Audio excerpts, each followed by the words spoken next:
Thanks for tuning in to TellyCast. Before you listen to the show, I wanted to let you know about our next content industry event, the TellyCast Digital Content Forum, sponsored by BBC Studios. It takes place at BFI South Bank in London on the 30th of November. The first event of its kind in the UK, it will create an environment for producers, podcasters, brands, media agencies, platforms and the wider content industry to gather, learn, debate and share insight on the business opportunities in the fast-developing world of digital-first content. Panel sessions during the day are designed to provide actionable insights and will focus on production, development, community building, IP, formats and brand-funded social content. Speakers include senior execs from Meta, BBC Studios, Lad Bible Group, Channel 4, Future Studios, Audio Boom, The Sidemen, Jungle Creations and more to be announced. The lineup also features top creators, including YouTube star Joe Sugg and Danny Robbins, creator of podcast-turned-TV series The Battersea Poltergeist. And our moderators include Creatorville's Sam Barcroft and former YouTube Originals Commissioner and Executive Producer Luke Hyams. Tickets are strictly limited and only available at telecast.com/events. TellyCast listeners can also get an extra £20 off the ticket price by using the promo code TellyCast+. We'll see you there.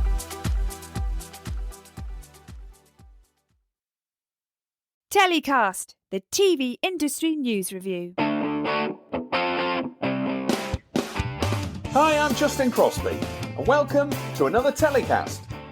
This week, we have a special show from our very own TellyCast Digital Content Forum, sponsored by BBC Studios. During a sold-out day of discussion and debate with the industry's digital-first leaders, Andy Fry caught up with ITVX's Craig Morris, UTA's Sam Glynn, Taff Makopa from Wall of Entertainment, the Battersea Poltergeist creator Danny Robbins, and Ash Greenwood from Pinterest. It's coming right up on this week's Digital Content Forum special. I'm with Craig Morris from ITVX. We're here at the TellyCast Digital Content Forum, the first event of its kind. Craig, tell me a little bit about you and your role at ITV. Tell me your title specifically and the kind of things that you're working on. I'm managing editor of ITVX, and for the last sort of year or so I've been overseeing the streaming services at ITV. So formerly it was ITV Hub and BritBox, and my background the last few years was BritBox actually in the UK, not internationally. BritBox has been pretty successful, you know, with mostly owned by ITV with a bit of interest from the BBC, got up to a really healthy subscriber level. But I think it's fair to say, whilst we were working on BritBox, ITV Hub was sitting there as a pretty okay catch-up service, but wasn't really known for much more. So what we've been working on this year and what we're launching literally over the next week or two is this new streaming service, ITVX, which aims to be sort of all that we've done in the past at ITV Hub, Hub Plus, BritBox, but so much more, particularly in the free space. Particularly, we want to feel like a premium streaming service.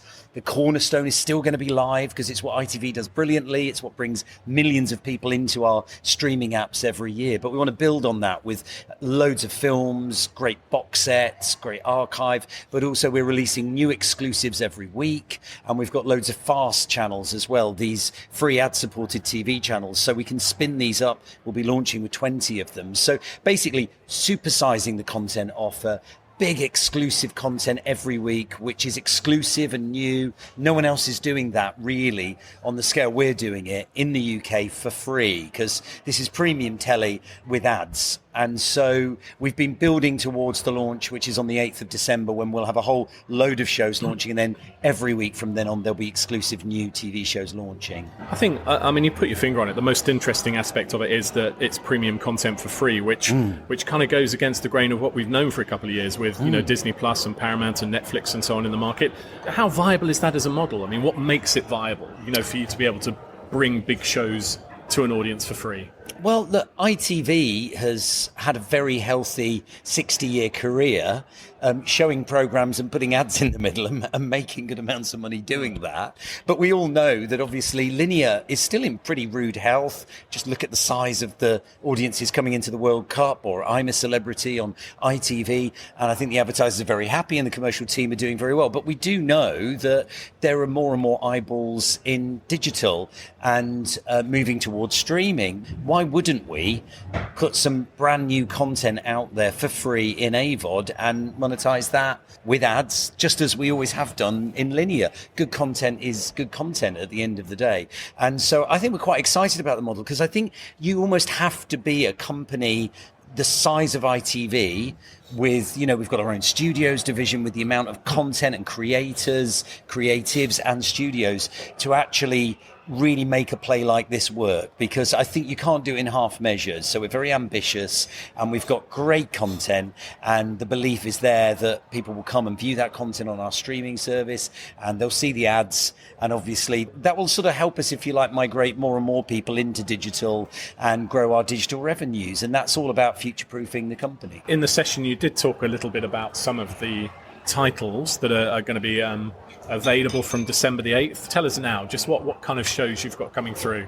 Well, the whole idea is really we're trying to do programs that have ambition and maybe serve a slightly different audience to the linear channels, because the linear channels still have their schedules and their amazing commissions, and they'll keep pushing out new shows as well. But for us, there are sort of certain audiences we'd love to get in, upmarket audiences. So the sort of shows we're launching with A Spy Among Friends, which is Damian Lewis, Guy Pearce, Cold War tale based on the real life spy Kim Philby at one end of the scale. But also for younger audiences, we've got Tell Me Everything, which is a teen drama, and the kind of drama that ITV might have struggled to place on the linear network.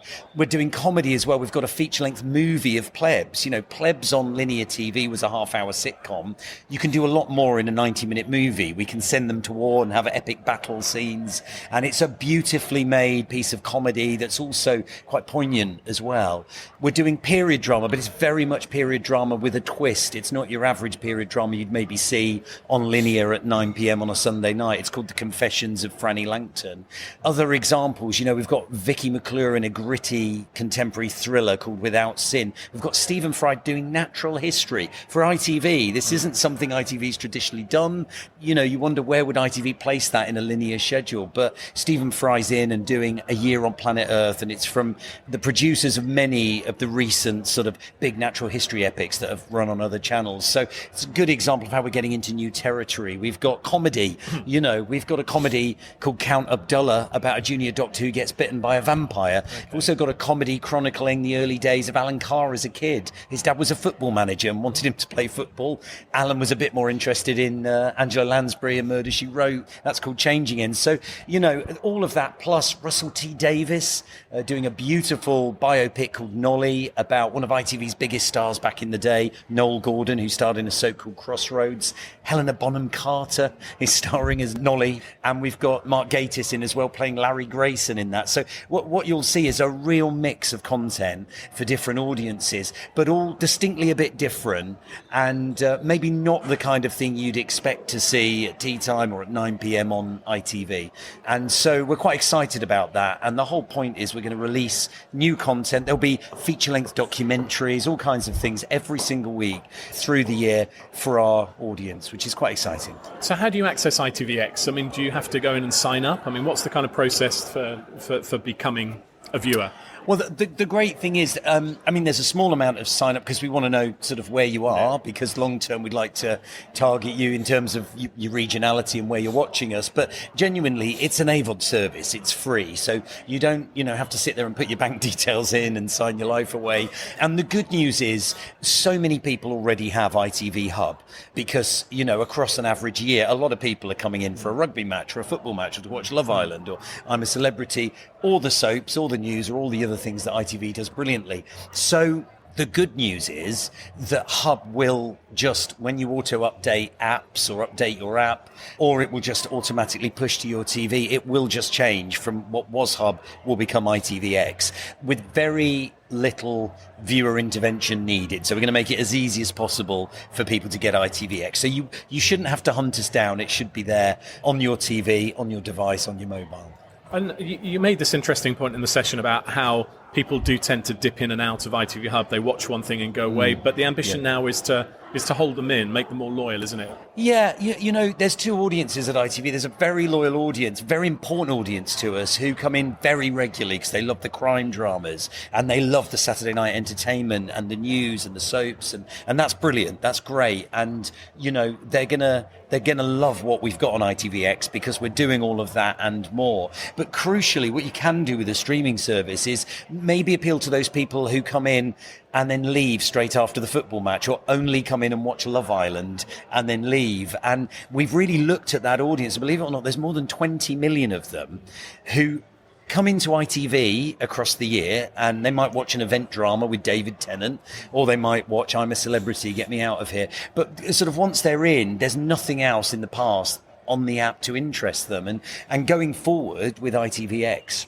we've got deep box sets of such a range of classic shows. So iconic ITV stuff like Broadchurch or Footballers' Wives, a bit of a guilty pleasure. But at the other end of the scale, we'll be giving people top flight comedy from the US and also some great drama from the US. So great box sets like Smallville or Arrow or Vampire Diaries or The OC or One Tree Hill. And the great thing is, and we did a little test during Love Island in the summer when we tried some of this US box set material out. And what was interesting is people came in, and for the first time they came into Hub, they were watching Love Island, and they went, hang on, they've got One Tree Hill, they've got Heart of Dixie, I might watch that. And of course, these have hundreds of episodes, so once they start watching it, they're actually coming back to you a lot more. They're coming back every day, every week, every month.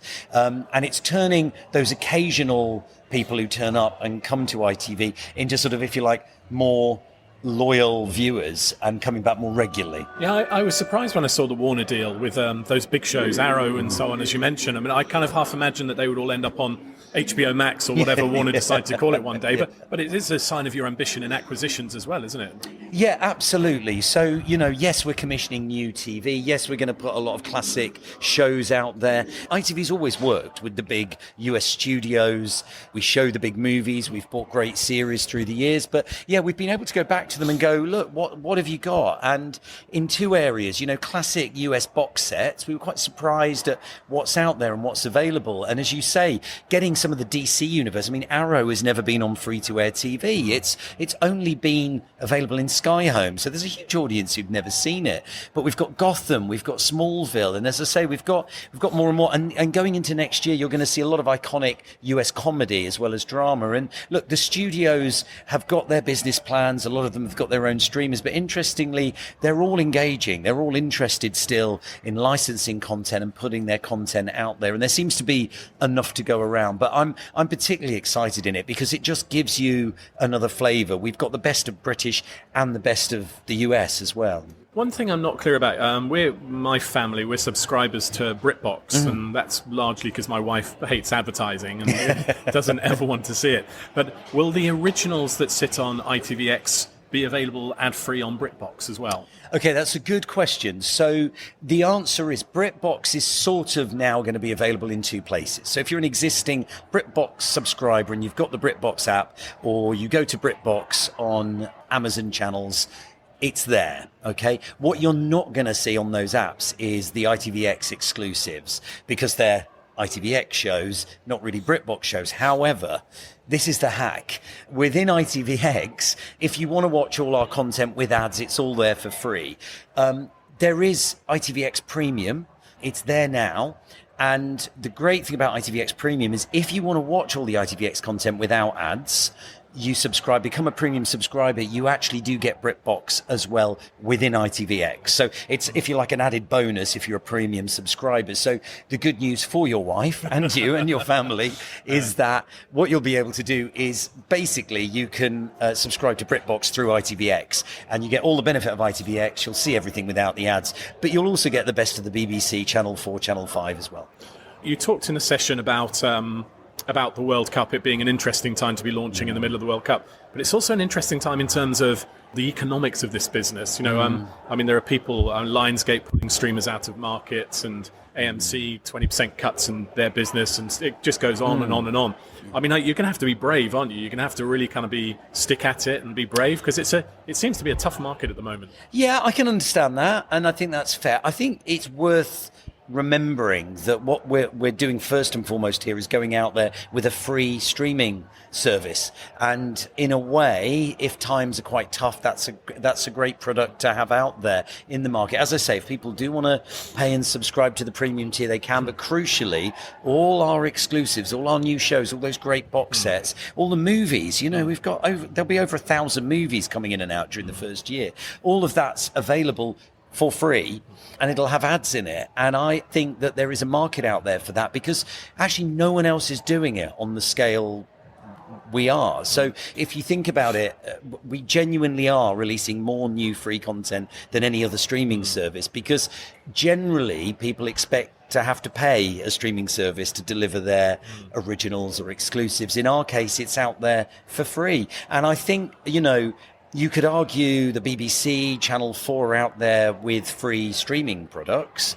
BBC, I suppose, technically not free because there's a license fee, but it's worth saying they're generally linked to their linear products. So if a new series is starting, you might get the box set. Well, we'll be doing that too. And there's a new series on ITV, a big new thriller. We'll most likely box set that on ITVX. But crucially, no one is out there releasing new exclusives every week for free. So I think our business model is probably a little different.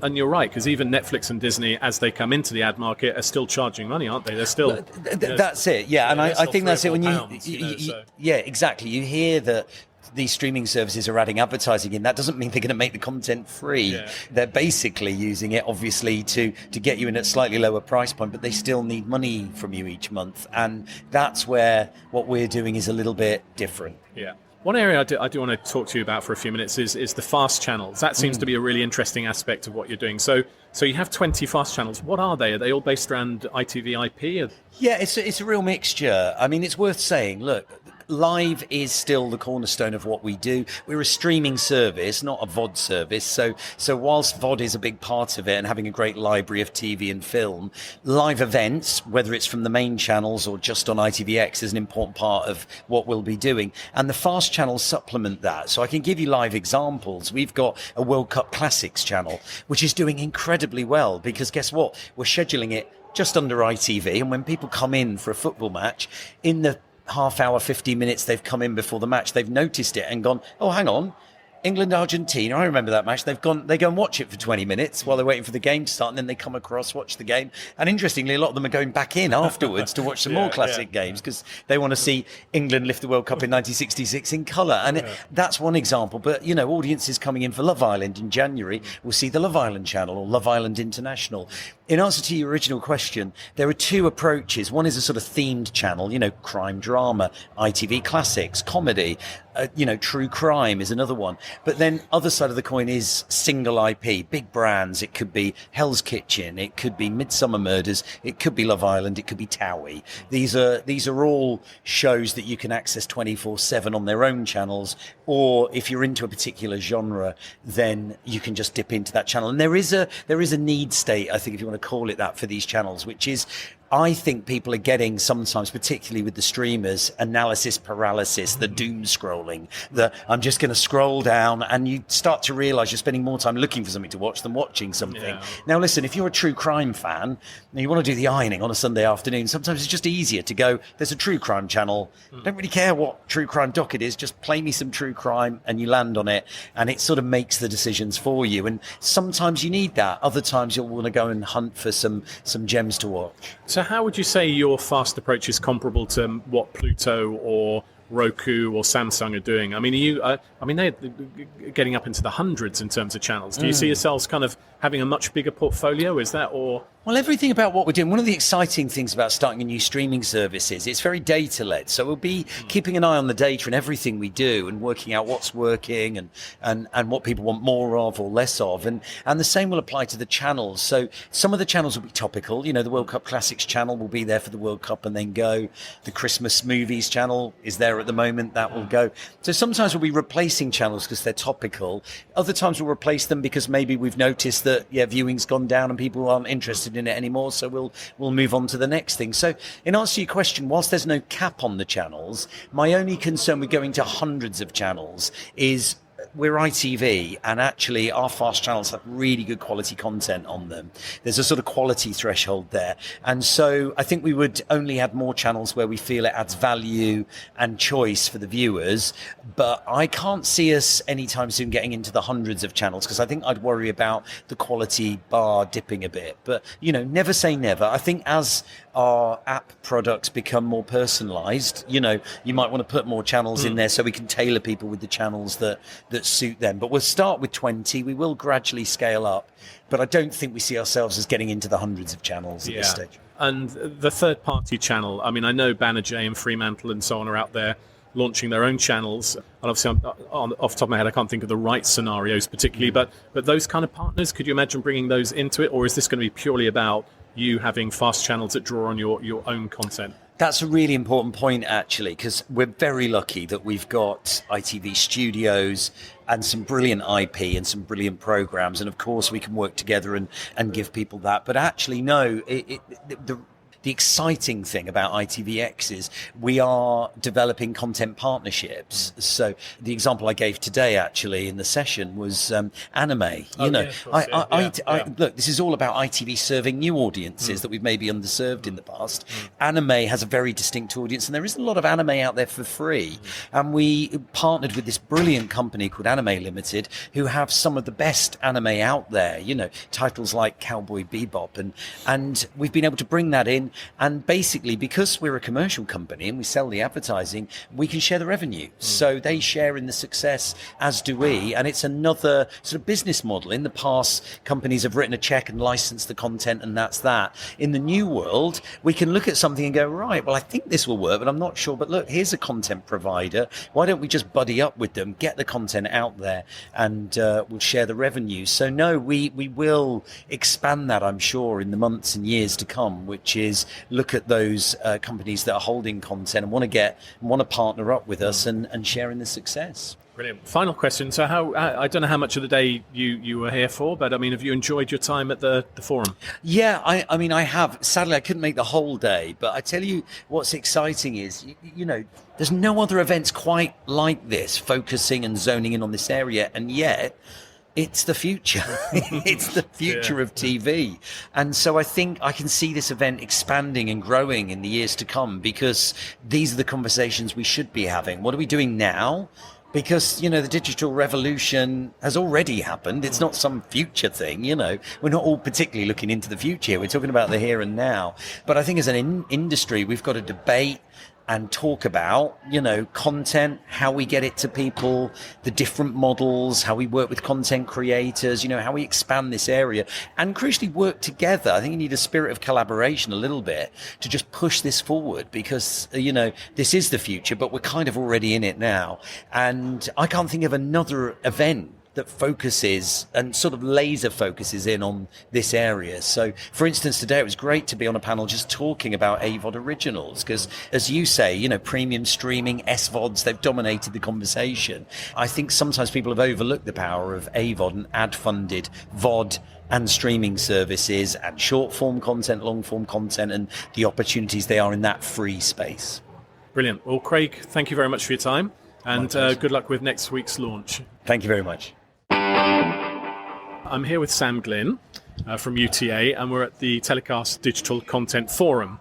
And you've just come off a session talking about branded content. So before we get into that, Sam, tell me a little bit about your job at UTA. What is it you do? I am heading up EMEA for the Entertainment and Culture Marketing Division of UTA.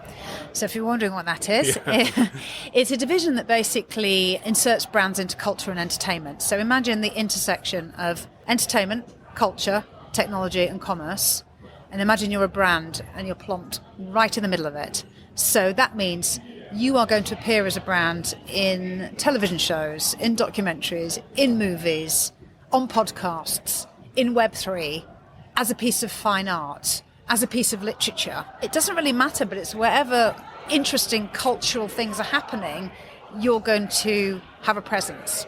I always compare it to, imagine if you were an A-list talent, but actually you're not, you're a brand. And UTA is going to curate your career in the same way they would if you're an actor. Okay, that's an interesting comparison. So although we were in a session talking about brands and social content, actually you're talking about working with brands across a whole series of different areas. So social content would just be one string for you. Absolutely. And that's why I moved to UTA, the excitement of having this huge platform with so many different opportunities. And, UTA's got 2,000 agents. And the amazing thing about that is they all have knowledge about what's happening in the industry. So if you are creating a new TV show and you're looking for a production designer or a director or a producer or a writer or an actor, the likelihood is you would have called UTA somewhere in the process. So UTA have a log of every single project happening in the cultural universe, which gives me this fantastic archive to access. So, you're a brand and you say to me, I want to be in a show where people drink fizzy drinks, then I can go through that log of every single cultural entity and say, okay, X, Y, Z, how can we introduce you to the producers, the writers, the set designers, the prop masters, and make sure that you appear in a relevant way in the show? Because, you made the point in the session, didn't you, that data kind of sits at the heart of this. So you're sitting there with that big bank of data about UTA, and I guess social media is also very data-driven, isn't it? So it's kind of an interesting match, really. But they also have another department called UTA IQ, and that department aggregates a number of different social tools, plus their bespoke tools, to really dig deeply into the social impact that talent and brands and IP and platforms have. And then they manage to marry them in a kind of symbiotic way that makes sense for whatever entity they're representing. Yeah. I know it's early days for you. You've only been there a few months, but have you got any examples, any brands you've been working with, or is that a bit under wraps at the moment? Well, I've been working with a lot of the US brands. So one of the brands that I absolutely love there is a brand called Lyft. So it's a rideshare app, and they brought UTA on several years ago when ride sharing was not normal. And it was a bit weird to get to a car with a complete stranger and drive off into the distance. So the brief to UTA was, how can you use entertainment and culture to normalise ride sharing? So as part of that, what they did, they gifted a lot of writers' rooms with Lyft credits. So that when they're creating a new TV series or a movie, at top of mind was Lyft. So if you actually, next time you're sitting down and watching Netflix or Amazon Prime, listen out how many people say, oh, I'm just going to grab a lift, or go get yourself a lift. It became normalised in popular culture. So it wasn't actually about being too pushy. It was simply about presenting the opportunity to people and letting them go with it themselves. Well, everyone takes a car. Yeah. Every non-scripted and scripted show has a journey in it. So it's a really organic product to put into entertainment. So that to me is a lovely example of how entertainment and cultural marketing can work very well. Yeah. So you were on the session with Laura Marks from Channel 4 and Matt Ford from Cowshed. Were there any insights that you got during the session? Anything that kind of came up in the session that you found particularly interesting? Yeah, well, I mean, I love what Cowshed are doing. I think it's fascinating, and I think, they're such a young company, and they're really starting to corner what's happening in brand and social and marrying those two universes. I suspect in the near future they'll start developing their own e-commerce products. Channel 4, again, a traditional mainstream broadcaster, and I was just talking to Laura and hearing how much the team has grown from day one, and I think there's now more than 120 people.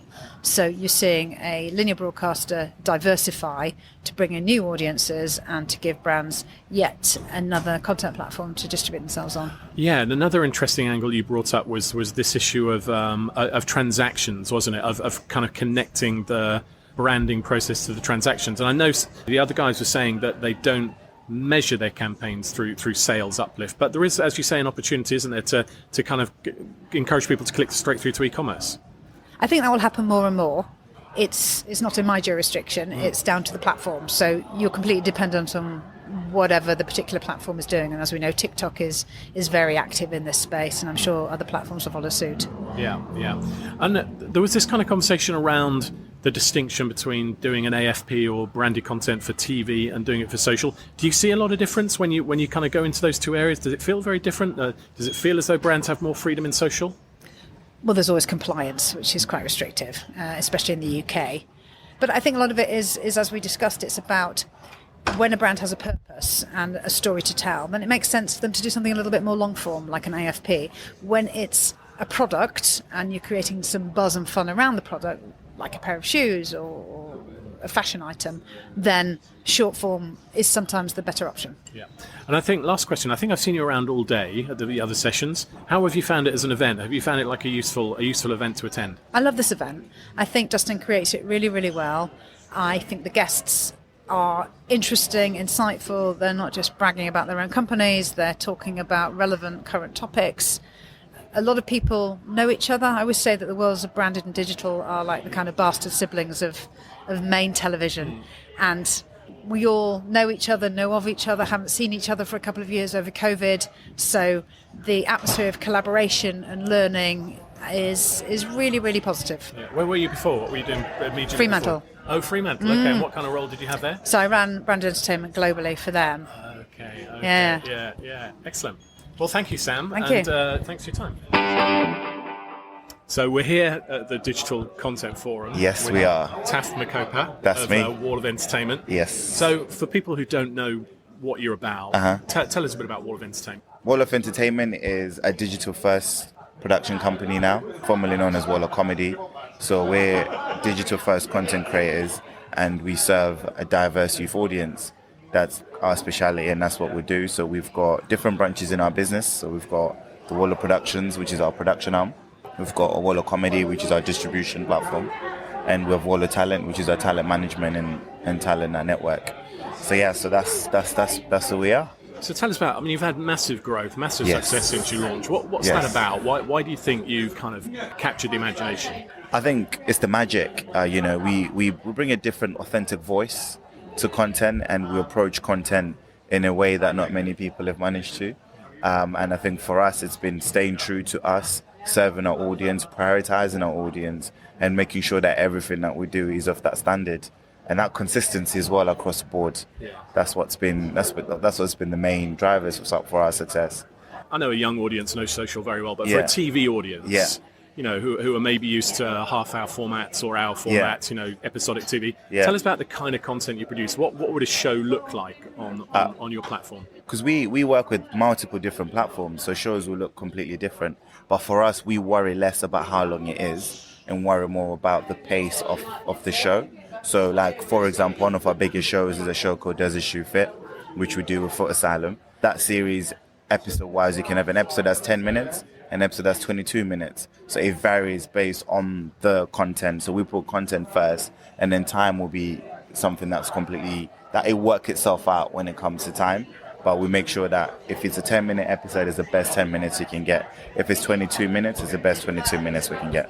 And you just finished a session, and in the Yeah. session you talked about your relationship with brands. Tell us what you do with brands. Maybe go a bit more into the Foot Asylum example. So with brands, what we do with them, we allow them to have access and to communicate with the audience that we have access to, and the audience that like our tone of voice, and the audience that understand our tone of voice. We pride ourselves of creating authentic content that will get the audience that we serve to engage with the brands that we work with. So you made kind of a comedy show with Foot Asylum, didn't you? We've made, off the top of my head, at least 10 to 12 original shows with them. And had obviously had a massive effect on their business, in terms of their engagement with their own audience. 100%. When we started working together, which is a testament to the relationship, when we started working together, there were like about 6,000 subscribers, which I think that's around 2018. And now we're in a position where, they're on about 2.1 million subscribers now over a course of 3 years, and that's a lot. Incredible, yeah. So you talked in the session as well about format. So expand on that point a bit. What did you mean when you were talking about the importance of format? So the importance of formats for us is when you create a show, you need to have your why. So why are you even doing it? And as a viewer, why am I even watching this? And then the format through all the different format beats and what you're going to watch need to have this, a good pace around them, need to be engagement, and it needs to have that arc, that emotional arc that takes the viewer through those emotions and keeps them engaged. So, for example, if I'm to do a dating show, it's like, okay, what's the jeopardy? Why is this person even on this dating show?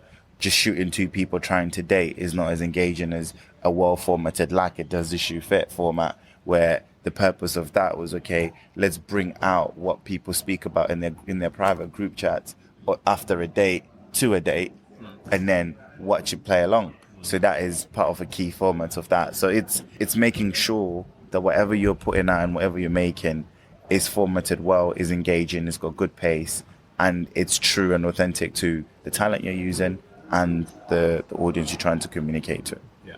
You were really clear during the session on the importance of audience, listening to audience, and you talked about being obsessed with feedback, which I thought was a really interesting point. Yeah. But very briefly, you dropped in the word educate, just in passing, and I'm just wondering, how do you apply messaging to your audience? Are there themes that you want to get across, values that you hold? Yeah, 100%, 100%. So on all the shows that we do, they come from a place of experience and relatability with the audience, and then in that way we then introduce them to a new way of thinking, or a suggested new way of thinking, or make them aware of a certain message that we're trying to put across. So it's always, everything that we do always has an undertone, and the undertone, as much as there's joy, as much as there is excitement in everything that we're doing, we have to make sure that we leave a digital footprint that's got positive messaging, or is communicating whatever the social issues that we're trying to communicate.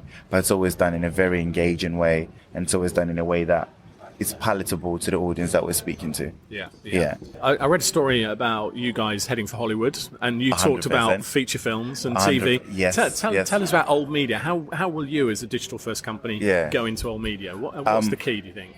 The key is formats, the key is ideas, the key is engagement. Like along the way, so the way I look at it, right, I treat our business and the relationship with our audiences as a train or a bus, right? We have a final destination, and along the way, we're going to pick up passengers and we're going to drop some off along the way. Yeah. So I need to make sure that this train is packed before I get to the final destination.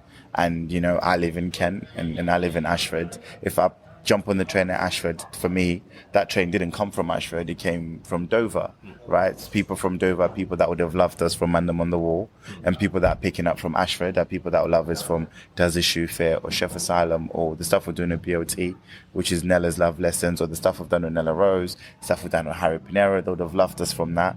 And then the people that are now at Stratford are people that love us from the stuff we do at Channel 4. But the end game is to get to King's Cross. So by the time we get to King's Cross, we've managed to pick up audiences along the way, and we've managed to educate, we've managed to communicate, relate with all these audiences along the way. And then, that is why that is really important. And that's for us, that's how we've managed to head that way into old media. So what we bring is this train that's full to this final destination. Yeah, cool. Yeah. TV talks a lot about DEI, diversity, and its ambitions to get better at that. Yeah. But it seems to me social's probably better at DEI. 100%. What's your feeling? Why do you think that is? Because in social, we're not trying to shoehorn people into a box. So with TV, you need to speak a certain way, look a certain way, dress a certain way. The lighting needs to be a certain way. Everything needs to be a certain way. But with social, it's very much like, come be yourself, and then we build a format around who you are. We don't try to put you in a format that we think works, if that makes sense. Yeah, it does. Yeah. A lot of sense. You contributed a lot in the session, some really interesting stuff. In terms of what the other guys said, was there anything that resonated with you? Any kind of themes from the session that you picked out that you thought were interesting? I thought pretty much, to be honest with you, I thought everybody had really interesting bites. And, we're from the same world, so we kind of live and breathe this kind of the similar messaging. I think Josh was very interesting to have a creator that's gone through that journey and is now at a point where he's from his own YouTube channel to his own production company, which is pretty much the journey that we've been on, but from the people behind the scenes, not the actual creators as the talent in front of the screen. So that was really interesting to hear his journey and how he got that far. Yeah, I felt like pretty much like, Tom from Lads, when he gave his analogy about, everyone used to have, square pieces that go into fits into a square box. Now we need to create Play-Doh so that it fits into every shape. And for me, that's like that really emphasized and almost summarized our thinking, which is amazing. Yeah.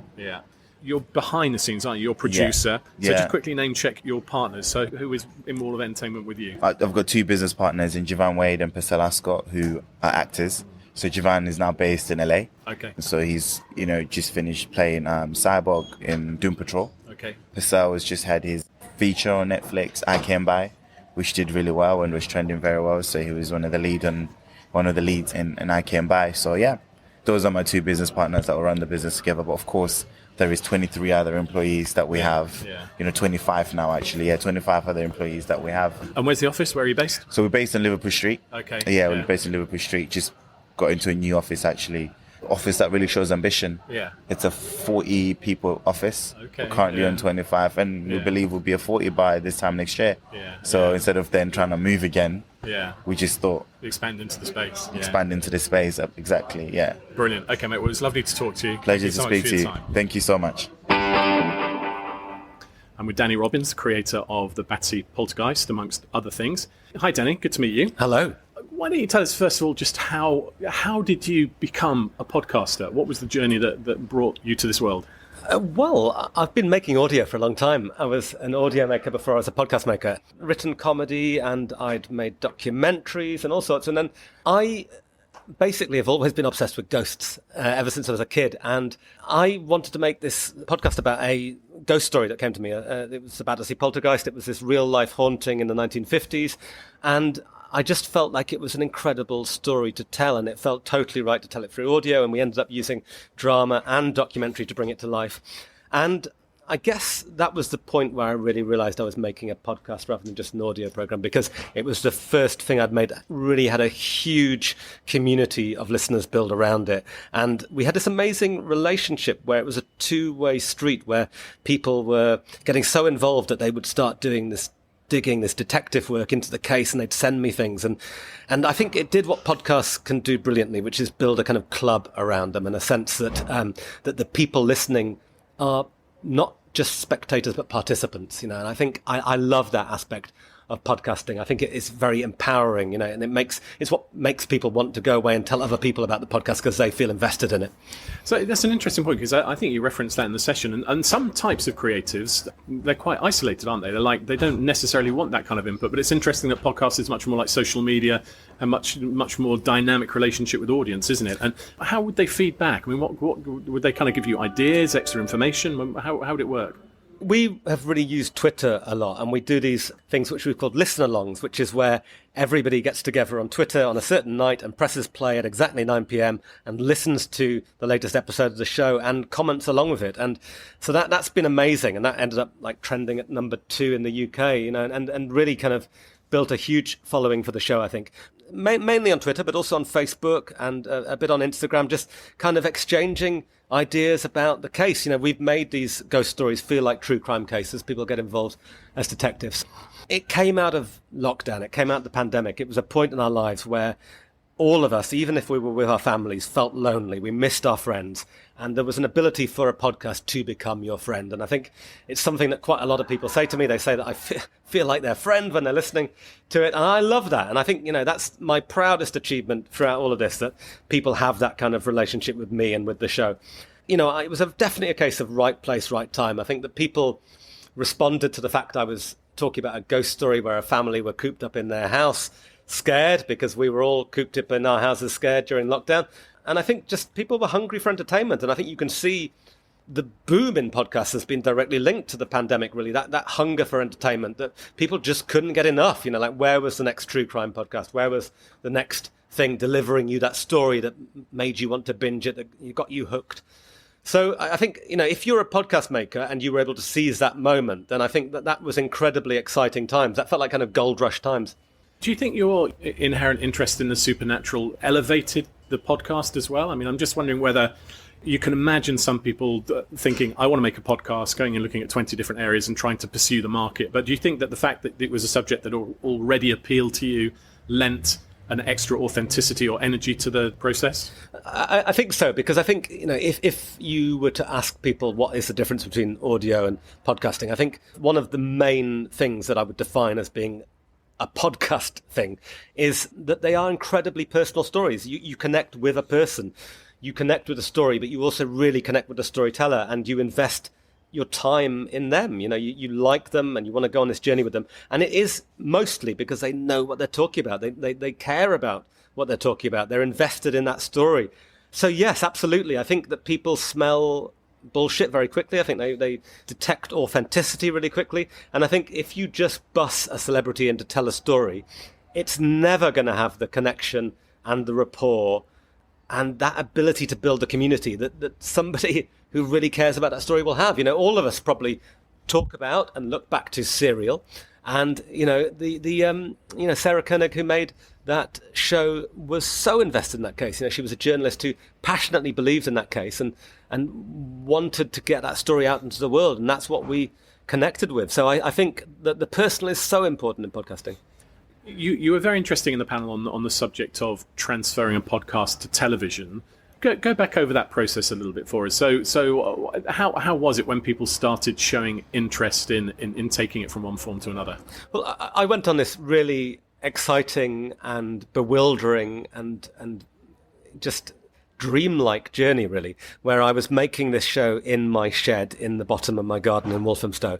And then a few weeks later, I was fielding phone calls from Hollywood producers on a Sunday afternoon, trying to force me to sign with them rather than other people, and it was incredible. And, at the beginning, it was British production companies offering a few £1,000s to write a treatment on it.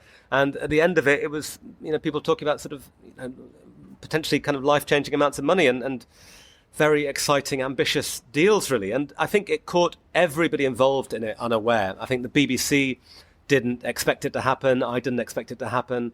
I think nobody quite knew how to deal with it. I think that I felt like somebody who'd discovered this new and rare metal that, I didn't quite know what it was worth. I didn't quite know how to market it, and I didn't quite know how many people would want it, and very quickly, as the podcast started racking up bigger and bigger numbers and became number one drama podcast around the world, and we could see the kind of global impact of it, I think, all of us realized that we were onto something. And I think, the BBC didn't kind of seize the moment and hold on to it in the way that they should have. And I think, we talked about this in the panel, but I think, Katie Pollard from the BBC was there, and she's the first to admit that they've learned lessons from this, that actually things nurtured in the BBC as audio there should be a concerted effort to kind of hold on to them and make them for TV. But I think as soon as Hollywood got interested, it sort of priced the BBC out of the market. And,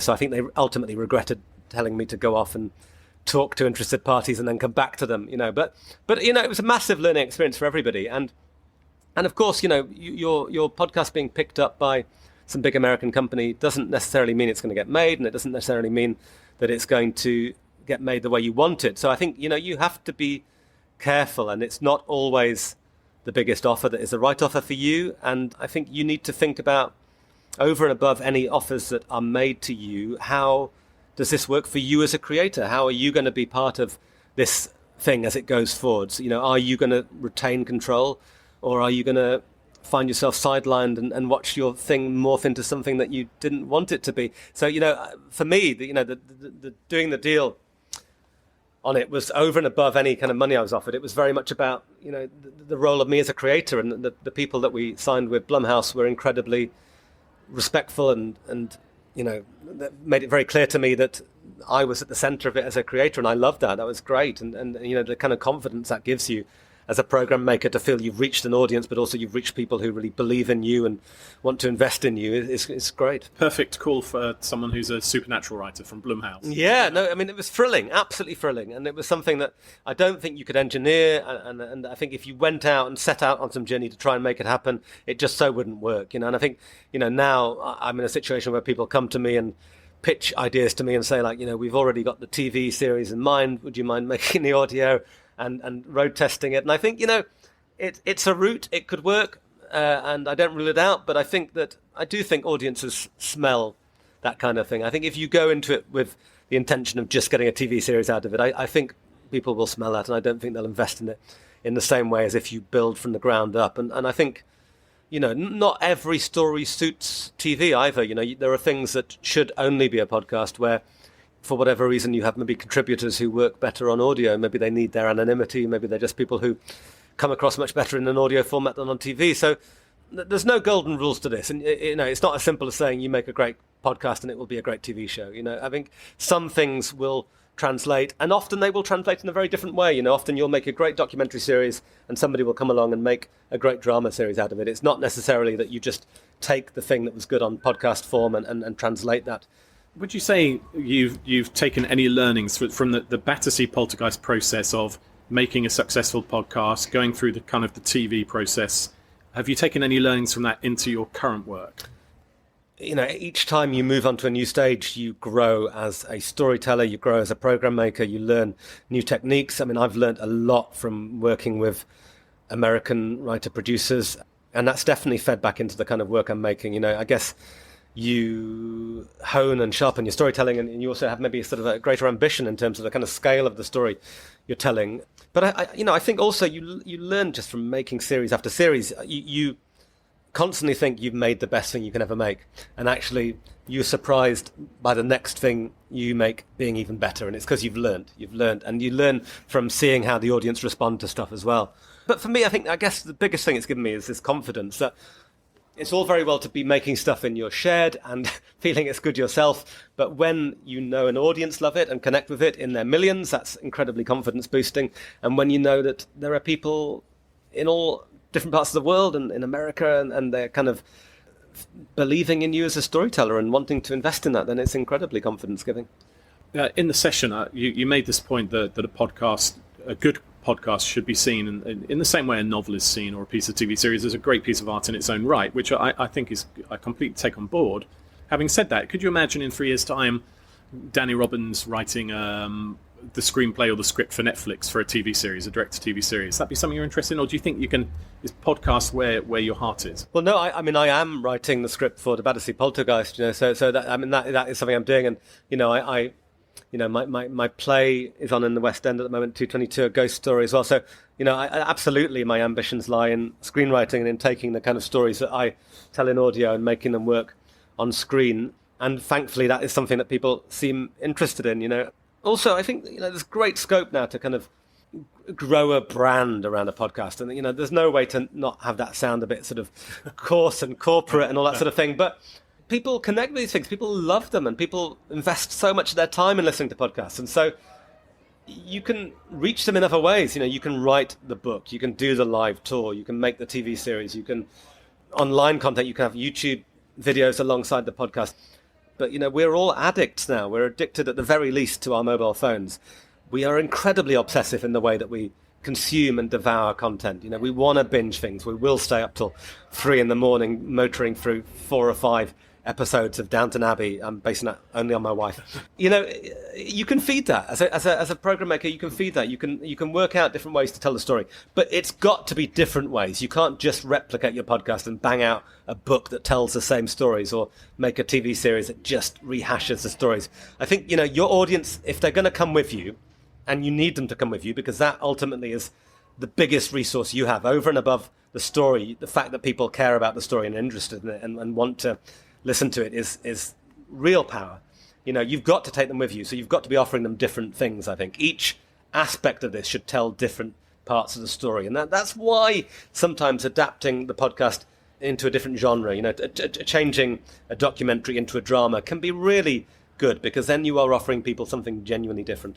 The session itself, did you enjoy that? Was it a good process for you? I did. It was really nice. It's great to discuss these things, because I feel like we are in a Wild West time. It is like the gold rush, and nobody quite knows where it's going to go, and we're all making decisions that aren't based on precedent. I think podcasting has been around for a while, but the scale of podcasting, the appetite for podcasting has changed massively recently, and I do feel like the pandemic has driven that and accelerated that to a great degree, that people are so hungry for entertainment that podcasters had to really up their game and fill that gap in people's lives. So yeah, and certainly our experience has been really new and uncertain and uncharted, and it's interesting that the people that we felt should know what they were doing, in terms of people at the BBC, they're very honest, and they were like, we didn't know either, we didn't see it coming either, So I think talking about it is brilliant, discussing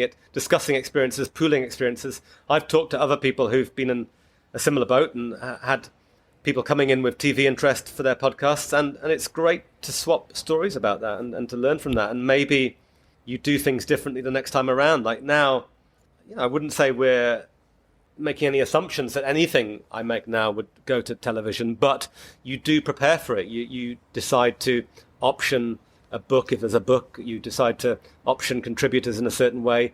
You prepare for that, I think, that eventuality. And if it doesn't happen, fine. It's not a bad end product to have made an incredibly popular podcast. But if it has this life, then at least you know that you will be part of that journey. You've enshrined in it your control of the story. Yeah, I thought that rights in, rights out point was really interesting, making sure that you do have that kind of, well, not control exactly, because it always comes back to that idea of exploitation, doesn't it? But that relationship with everybody who's involved in the process. So it's all harmonised. I totally would say look after your contributors, because they ultimately are your IP, if you want to use that term. I think that podcasts have this incredible life that programs didn't have in the past. A documentary would go out and that was it, and that was the end of your relationship with the contributor. But now podcasts are around forever, and they may potentially go on this journey of becoming TV programs or books or live tours, all these kind of things that podcasts can do. So look after and respect the people who got you there, the people whose story you told, if it's a documentary.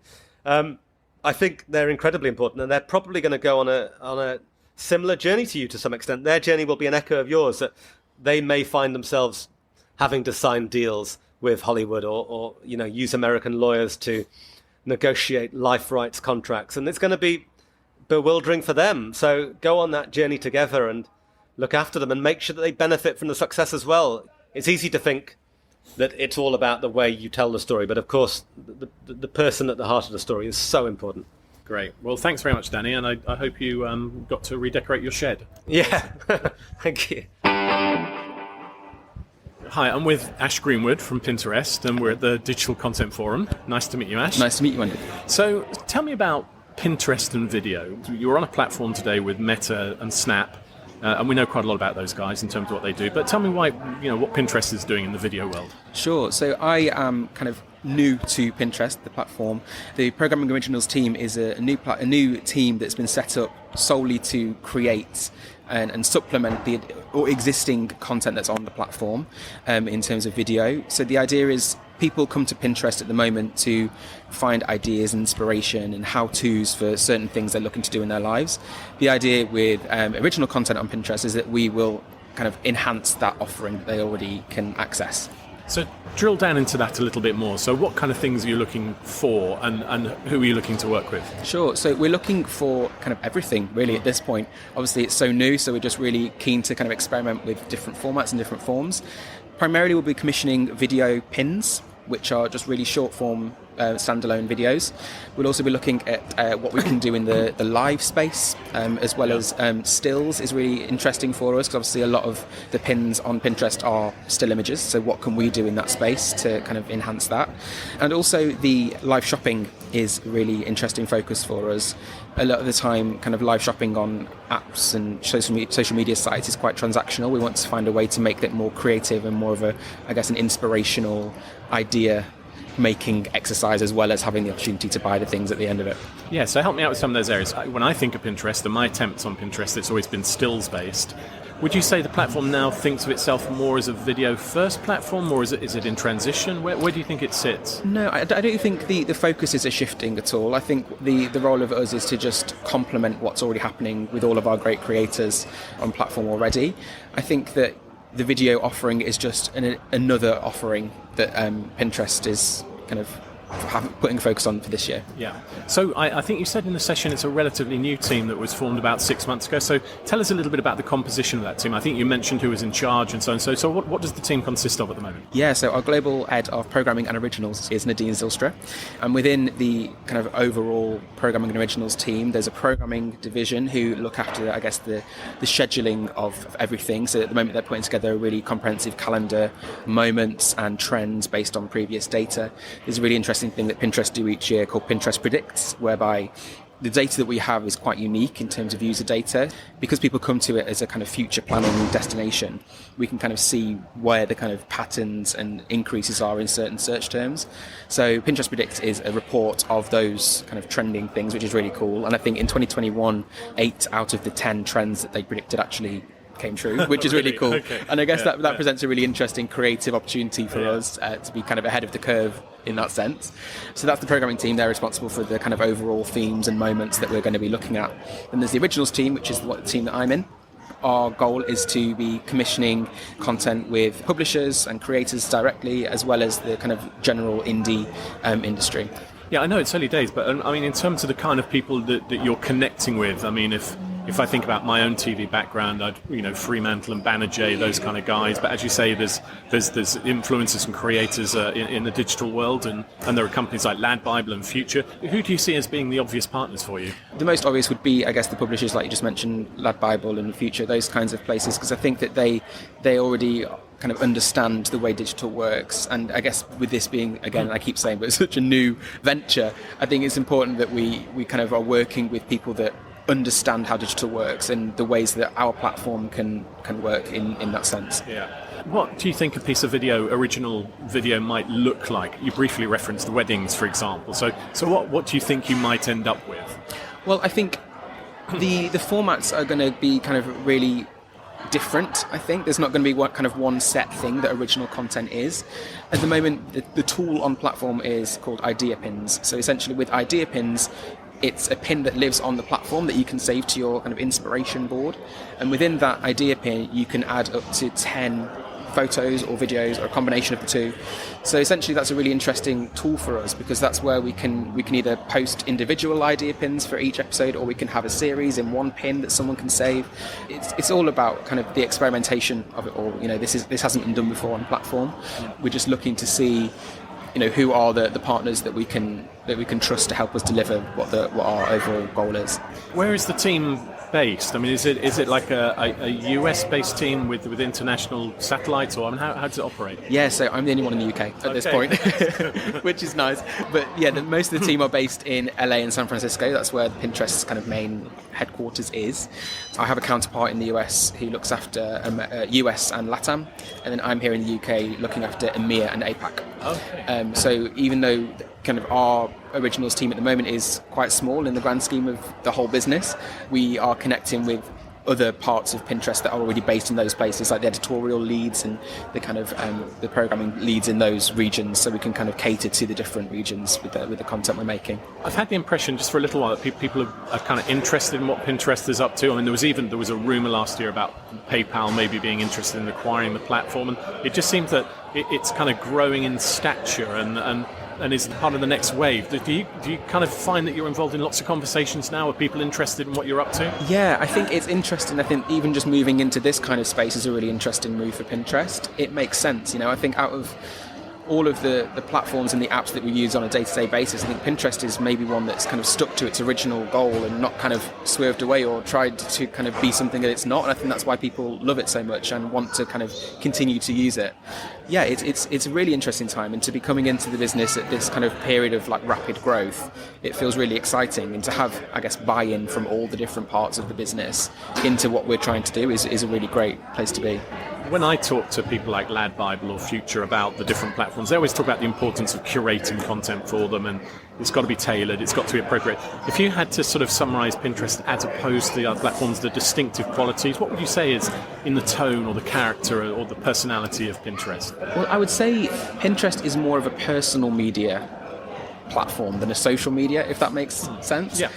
Obviously, we want people to share their boards and share the inspiration they found, but ultimately it's a place where people can just be themselves and not have to worry about anyone looking at them or judging them or judging what they've maybe saved to their boards. And I think that's really special, and I think having that really positive kind of inclusive corner of the internet even, I think is really special. And I think that Pinterest have recognised that. They know where they stand, they know what lane they're in, and I think everything that they are kind of adding to it is kind of essentially enhancing the experience rather than trying to put loads of money into something that isn't really going to kind of land with the users. And in terms of monetization, what is the idea behind adding video to the platform? Is that ultimately going to be more appealing to brands and advertising partners, do you think? Well, I think there's going to be different ways that kind of the monetization will come into the original content play. And honestly, that's not something that is in my wheelhouse. I'm just solely focused on the creative at this point and kind of where the strategy lies. But there will be kind of different models that we'll be applying to the different projects that we're doing. And in the session, it was interesting. I think you mentioned that your priority is under 1 minute, isn't it? That seems to be the really hot area at the moment, doesn't it? Very short form. So tell us a little bit more about that. Currently, the tool kind of, as I mentioned, it allows for those kind of multiple pins in one. 1 minute would be, I guess, the sweet spot for us. I think given that video is such a new concept to the Pinterest audience, we don't want to kind of throw a big 10-minute long pin on their homepage and expect them to watch it all. So I think 1 minute is the kind of the sweet spot for us at the moment, where we're kind of starting with that, seeing how it goes, and then I guess if we see an appetite or sense an appetite for a longer form thing, then we can look at that too. You were on a really good panel with Lucy from Snap and Dan from Meta. Any themes that came out of that caught your attention that you found interesting? Yeah, I think Dan's was really interesting in terms of the kind of step into the AR, VR world. That's so interesting. I mean, I'm not sure how that would ever play into Pinterest's strategy, as much as I would like it to. For next year, maybe. For next year, yeah. I think that's really interesting. And I think in terms of innovation and how digital content can kind of help supercharge that, I think that was a really interesting point from Dan. So obviously you've gone through the torture of being on a panel, and now you've got the rest of the day. How do you want to spend the rest of the day? Is it going to be about networking? Yeah, 100% networking. I mean, I think obviously I was at YouTube before this, so have quite a lot of relationships with lots of the indies in the UK. But I think now that I'm in this, I guess, more digital space, I'm keen to meet the people that would be potentially our partners in that and helping us to shape what's to come. Cool. Thanks, Ash. Thank you, and enjoy the rest of the day. Thank you very much. Well, that's all from the first TellyCast Digital Content Forum, sponsored by BBC Studios at the BFI South Bank in London. Thanks to our event partners, Pact, the Edinburgh TV Festival, After Party Studios, Content, Quinta Studios, Deadline and Raccoon, and to everyone who came along to the Sold Out show. We look forward to making 2023's edition even bigger and even better. TellyCast was edited by Ian Chambers and recorded in London. Next week's show is the last of the year and features Dr. Alex Connock, TV lecturer and author of Media Management and Artificial Intelligence, Understanding Media Business Models in the Digital Age. Until then, stay safe.